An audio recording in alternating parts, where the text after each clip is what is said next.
in most of the cases, what they do is they tend to, just like you said, they would come to ensure that that phase of the project has been completed before they can disburse any more funds to you. Yeah. I've had a situation where funds was given, well, I shouldn't say funds, in my case, it was a loan. Mhm. And based on what the loan was given for, the phase of the project that's supposed to be completed, it was incomplete. However, I had other work done on areas of the same structure that was like far more than even the funds that they would have even give me for the stage that I was supposed to be doing, right? Mhm. And because the amendment to that structure was justified, I was also given opportunity to get additional funding if I need. Yeah, okay, but that it didn't require a change of purpose because it was within the same remit. But what about Right. the money to fix another house? Nah, that can't That, be. It's that, totally off. you know, for that you'd have been ripe and fixed somewhere. Yeah, because let me tell you what happened. What changed at that particular time was that, okay, the hurricane had struck. Based on how the house was initially, I would have incorporated three pieces of roof that was concrete. In other words, so basically I was looking down the road. I Mm. was foresighting another Don't hurricane. don't go there. Pardon? Don't go there. Okay, sorry. So, and the thing was, we created this area. So in other words, we had two areas in particular that could have been used for storage. One for storage of personal effect, and one for storage of resource materials, and stuff like that, because we have the kids and so in other words, and they thought that it was a brilliant idea. Look at the work that was done, the extent of what was done previously. It meant that I had to use other personal resources, and so they thought that it was a Yeah, very but good if initiative. it was an example of a CSO that probably suggests that you ramped up the Overspend. project things here and you had access to other resources because most donors like to know where the supplemental funds coming from. Even in your SGP grant applications, you would have seen that section where they ask, Mm-hmm. where Additional. sources of funds. So in your case, would have been personal funds, but Yes. in case of a CSO would be other agencies, whether GIZ, Other. whoever. That's. And the same thing you would have seen when we went through the GCF. Yeah. They're quite keen to find out, which other sources of climate finance you had. If you got from Jeff, if you got from global funds, etc. Yeah, but the idea was really trying to share that the fact that when you're in a project and you can actually tweak it to suit the project, in other words, to benefit the project in the long run. Yeah, but I would be very, very cautious about that. Mm-hmm. Don't get too innovative because E. depending on the agency, they tend to stick to the letter. The T. If it was to put, yeah, if it was to put 20 feet of wall on the northern side, Mm-hmm. if you put 20 feet of wall on the eastern side, you'd have plenty justification for it. Yeah. The first thing they would ask, any sensible person would ask, is why I didn't have that included in the original proposal. Mm-hmm. We had to fence the eastern side too. Why I didn't include that in the original proposal? You see, as you would have learned, hopefully over the last 8 weeks, when you're doing out the project proposal, you are including stuff that is not covered by the grant as well Right. for completion, right? So it means that Mm-hmm. either you didn't do a good job planning to fence Mm-hmm. this, Mm-hmm. assuming that the whole eastern side will just stay open, right? Right. It's only after you get a grant you get bright on the side, and side too, right? So that there are some agencies that will not tolerate that at all. Right. You see, do a lot of work with HIVOS. HIVOS was a Dutch funding agency, um, Mm-hmm. you know, and they tended to be very, very particular to, we did a lot of work with HIVOS to Sandra Ferguson, right? Ferguson. Yeah. And as a matter of fact, I think, I'm not sure, but she did her master's in The Hague, and I'm sure, kind of think it was through them, Anyhow, she went to ISS, her master's is from ISS in The Hague. Yeah, so some of these agencies, they tend to be very, very, very, very specific. Oxfam used to be like that too. Mm-hmm. I mean, Oxfam Mm-hmm. scaled back a lot in the region. All right? Yep. So does that cover that, Natasha? Yes, sir. Okay, so let's go. Let me share my screen again and we can go through some more of these topics. I think there's someone waiting to come in just now. Let me just see who's knocking on the door. Oh, Risha.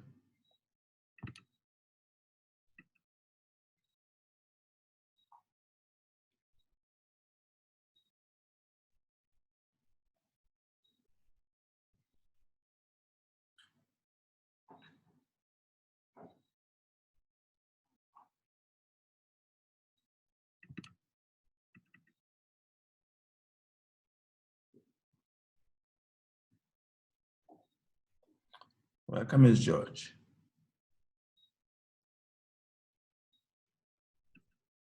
All right. So we went through statistics, expert views, evidence. What about trends? This is usually a very good one.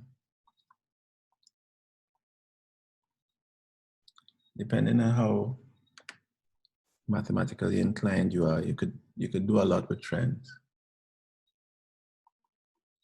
Anyone with experience in using trends? Who have an idea as to what trends are?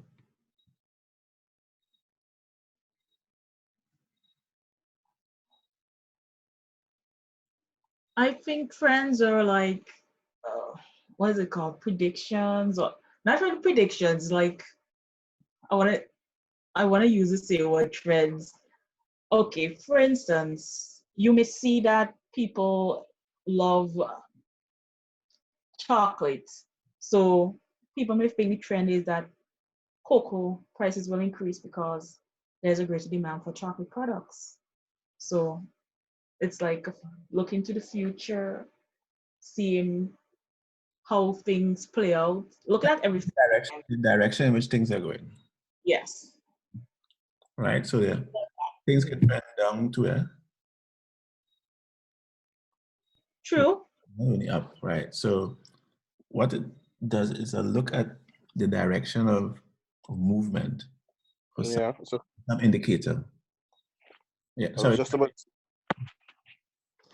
I was just about to say it's an indicator, a source of events that is actually happening. Can either go upwards, you can go downwards, you can look at it from sideways, diagonally, any way you want to look at it, but trends actually go in different directions. Yeah, but for them, for it to be meaningful, I mean, if you, as I said, if you're mathematically inclined, there are number of ways of using very, very few data points to plot a trend line, right? We didn't have a chance to do this in class face to face, but as I said, if you're if you're mathematically inclined and you represent information in a graph form or in a histogram or pictogram, where you're, if you want to show an upward trend, you have gradually increasing numbers, right? Right. That as indicator of a trend. But the difficulty there is that to someone who understands these things, you know, if you just hit me 3 points, 3 points is not a trend. You know, all right, let me give a practical example. Just the So, sorry? no, going to ask. Trend is more or less showing a pattern, Yep. so it's more or less working along with data and how you would show off the data by charts, line graph, those sort of things. Right. But the point I'm coming to is that the people who know what these things are about are not easily moved by almost artificial trends. Let me give you an example. Let's take COVID cases. If you had 2 cases on Wednesday, detected on Wednesday, 3 on Thursday, and 4 on Friday, would you say that shows an upward trend? Yes. It does? Sorry, give me the example again, please. Two, we're talking about COVID cases, right? You have two on, all right, let me change it around. 2 on Monday, 3 cases reported on Tuesday, 4 on Wednesday. Will you say that's a trend, upward trend? Yes. It's based on the angle you're looking Not at it. really. Not no, you know why? You know why? Not really. Because Steve, I need to know what exactly you were talking about to agree, because it could be an increase in whatever it is, but it may not be an upward trend. It has to be the It could angle. be so it all depends on what you're actually talking about. I didn't catch the whole question. Right, let me repeat. We're using COVID cases as an example. Right. I'm telling you, the official announcement by Minister Steele is Monday, he says there are 2 cases. On Tuesday, he says there are 3 cases. On Wednesday, he says there are 4 cases. Is that an upward trend? Not necessarily. Why? Say yes. Because if you're using COVID, right? Chances are the announcement of the 3 that you got on Tuesday, based on how you should project from from the patients, or if you use like patient 0, what is the possibility that one person infected how many? And based on the fact that you're working with those stats. The night before I go down that road, is the same thing that happened to me that he had to explain. We are talking about 1 increase in cases each day. The 3 includes the 2 from the day before. Yes. Well, that's what I was getting to tell you. 3 includes the day, for, Right, but for me, you have 1. It's increasing, but no, it's not increasing. There's 1 new case per day. That's not a trend. Yes, there is one, right? So that's what that's why I said I wouldn't look at that as a trend. Okay. Because to me, a trend would look like if it was 2 today, and then it was 15 tomorrow, and then it went up to 50 the next day. No. Then I would say things skyrocketed. That would be exactly. That would be a spectacular increase, but if you went to, having 2 on Monday, 3 on Tuesday, whichever day it was, it showed that there was 1 more each day. So if you're looking to plot a graph or something, it's going upwards. The total amount is going upwards. So I would say it's an upward trend. I disagree. Because that is not a trend. It would be showing something that is stagnant. Because it's like to start on a high. Stagnant. And you went down. There's only 1. Yeah. It's only 1. It's only 1, and it started with 2. Right. And Steve, looking at this on a graph on the day, it would be at a stagnant. It would be just going across the grid and not up.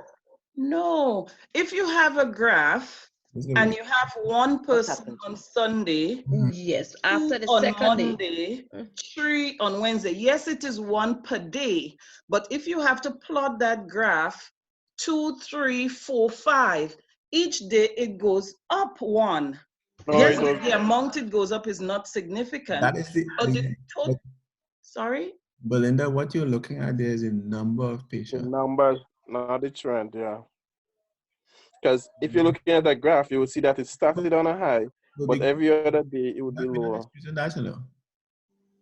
The number. So, Belinda, if you're looking now to say the difference, what is the difference in all of them, right? And then you take that difference and you plot it on a graph. Now, the line will be the same because it would not show any significant difference because everybody would be at 1. Exactly. So there is no continuous increase. If you use a histogram, you know what histogram is, right? Yeah. Bar chart, right? And you plot on Monday, Tuesday, and Wednesday on the x-axis increase in patients, you'll have 1, 1, 1, 1, 1, 1 going right on. That's no trend. Because we are talking about the increase. It's not a trend there. So if I were the commissioner of police, right, I put these stringent measures in place. And after putting these stringent measures in place, I hear that there were 2 cases on Monday, 3 on Tuesday, 4 on Wednesday. And somebody in the media asked me, is the lockdown working? No, that's where the trend is. I would say yes. Thank you, sir. Thank you, sir. Yes, it is. No, the thing is not trending. Not trending at an increase. Of course, the absolute numbers, that's not what we're talking about. We're talking about whether it is trending up or trending down. And in a case like that, it would not be trending up or down. It would be held flat. And if you could do that, then it means that all your community spread and all your fancy terms and things, you're reducing that. Because the thing is still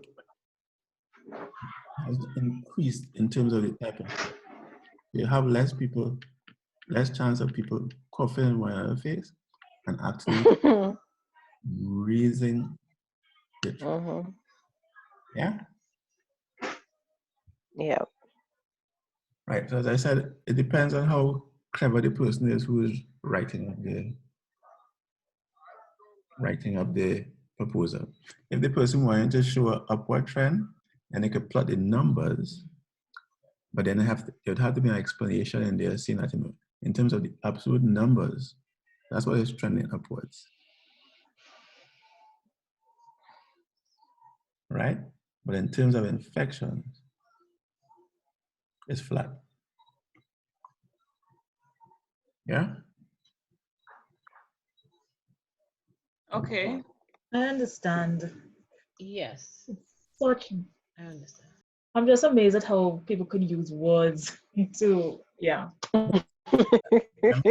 Beginning their lies, the damn lies, and then you have statistics, right? So it depends on who's manipulating the data. And I already told you all about DCOW. Do you remember DCOW? Data, information, knowledge, understanding, wisdom, right?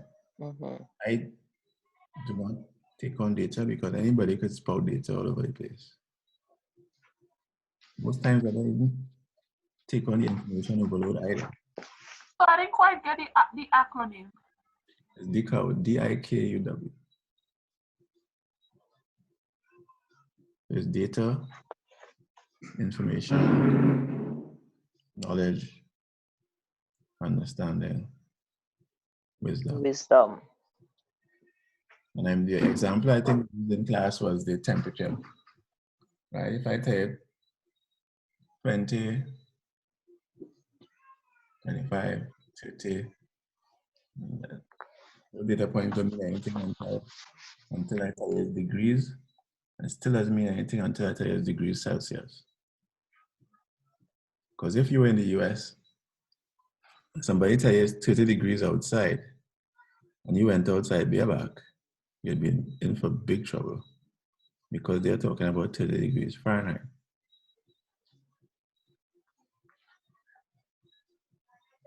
Which would be freezing.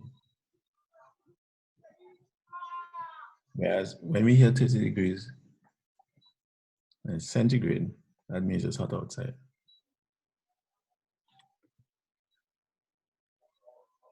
Yep. So as I said, it depends on who is writing out the proposal and, equally important, who is reviewing it. If you get something like that past a serious organization, then somebody should lose the work.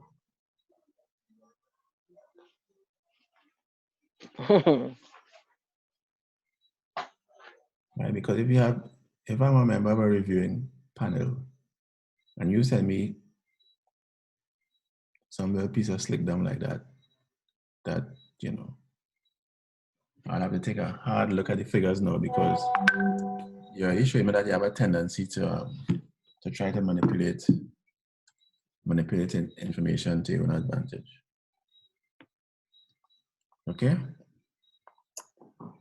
So I'd be concerned about the expert that you pick, the type of statistics that you use, how you show me evidence of whatever it is, problem that you're trying to solve, and then how you determine where the trend lines are.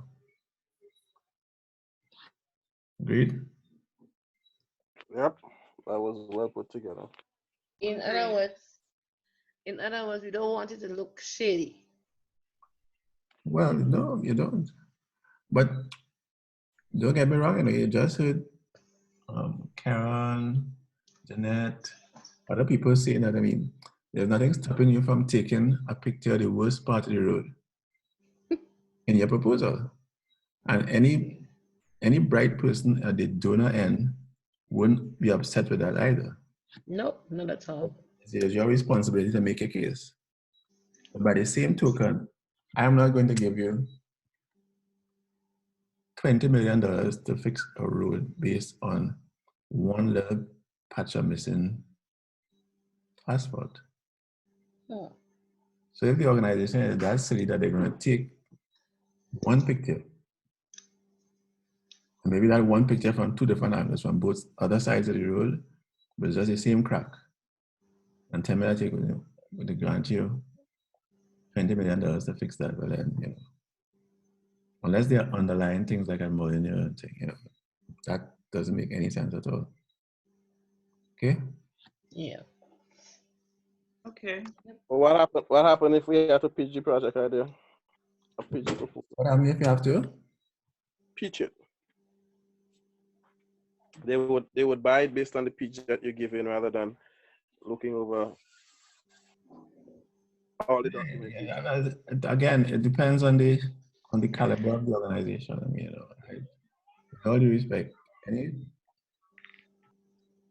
reasonably solid organization, you wouldn't get a donor agency, you wouldn't get that past them. Yeah, you're right. I've had that before. Kira, could you explain to me what you meant by that term? Pitch Mm-hmm. means that you have to sell it through talking or sell it through Yeah. I explain guys having to go to CSD Do a presentation in Amsterdam, yeah. do a presentation. Yeah, that's okay. Normally if it's a big enough project, Mm-hmm. the funding agency may have a board meeting that they invite you to come and present it at the board. Right. Okay. Right? When you're talking millions of dollars, normally, the cost of airfare to have 2 or 3 or 1 or 2 people come up from whichever country to defend it is worth it to the organization, because that way you could literally save $20 million by spending a few thousand, just to hear from the horse's mouth, have them answer the questions live. Definitely. Again, to Steve, even if that same bridge Kieran talk about there, right, may not look, as bad as they anticipate, but probably because of the age of that bridge, right? It could have been a bridge built back in the 18th century. And because of the number of persons that may have to use that bridge, the type of equipment that have to pass on that bridge, there may be sufficient evidence enough to prove the bridge will be worthwhile investing in. And that is why I'm saying it is not based on the picture alone. Yeah. Information sent and the way the proposal was properly put together has a lot to do with it. Of course, your rationales and everything has to be on point. Yeah. Yeah. And then this is where expert views would come in. If you had a structural engineer sending a certified report on the bridge. Yeah.